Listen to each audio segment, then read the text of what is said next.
The perfect morning routine to feel more grounded. I have tried overly structured morning routines where I list out every single thing that I want to do and exactly what time it is that I want to do them. And it's never worked out for me. But I am a big believer that in order to flow, we need some structure.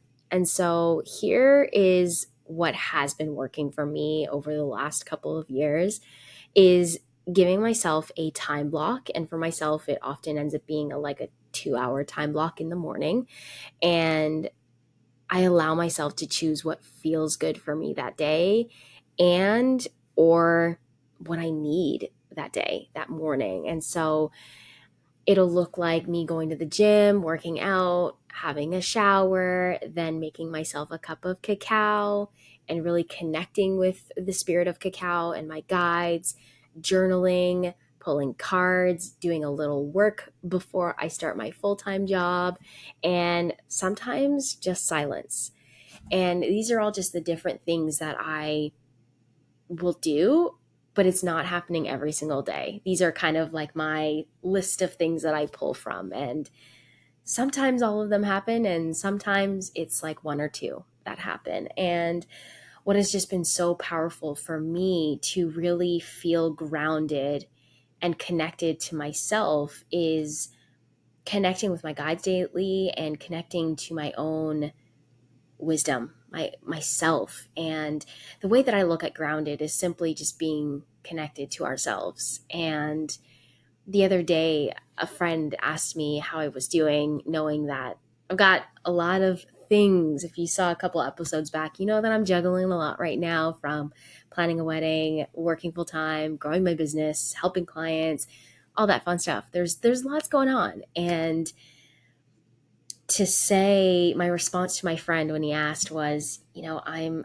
good even with everything that's going on. I feel so grounded. And as a Virgo, that's a pretty satisfying place to be. Cacao has been a portal to myself and to really create this connection to my guides, to my higher self over the last couple of years. And that relationship just continues to deepen. And I see the impact on what it means to be so grounded and in tune with your own internal GPS and your own wisdom, and really connecting to yourself and what that looks like. And I see how it's reflected in my movements and decisions and goals.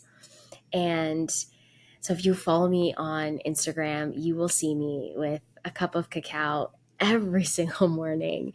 And if you're curious, I've created this short guide for you so that you can first and foremost understand this history of this beautiful plant medicine, and also be able to understand the benefits from cacao, because there truly are so many things that we just don't see, or know, that are the benefits from cacao. And also so that you can create your own sacred morning routine with cacao and for yourself ultimately, because the more that you are connected to yourself, the more that you create that space for yourself very intentionally, the more that you can actually hear yourself. Because that's often what's happening is, in our days, we're just so busy and we're on the go and we're moving from here to there. And sometimes we're not really intentional about giving ourselves this space to really listen, to first ask the questions and then listen. And so I find in creating this relationship with cacao and connecting to my higher self, the spirit of cacao, my guides, this relationship in terms of just being able to ask and then having the space to listen. And it's been this dance of asking and receiving, and it just continues. And it's genuinely making me so excited about things that are being birthed and created through me, as you know, through my second book that I'm working on, and other incredible things that are being created. And it is through this connection and through really tuning in and kind of shutting out this noise that I've been able to really hear myself and really listen and tune in to the things that I desire to do and create and be. So if this feels like something that would be supportive to you in this time of where you are right now, you can download the guide. It is all in the description and the show notes for you. And I enjoy always hearing about your sacred mornings and your rituals and routines that feel good for you. So I'd love to hear what are some of the things that really work for you to have and integrate into your morning. What are your non-negotiables?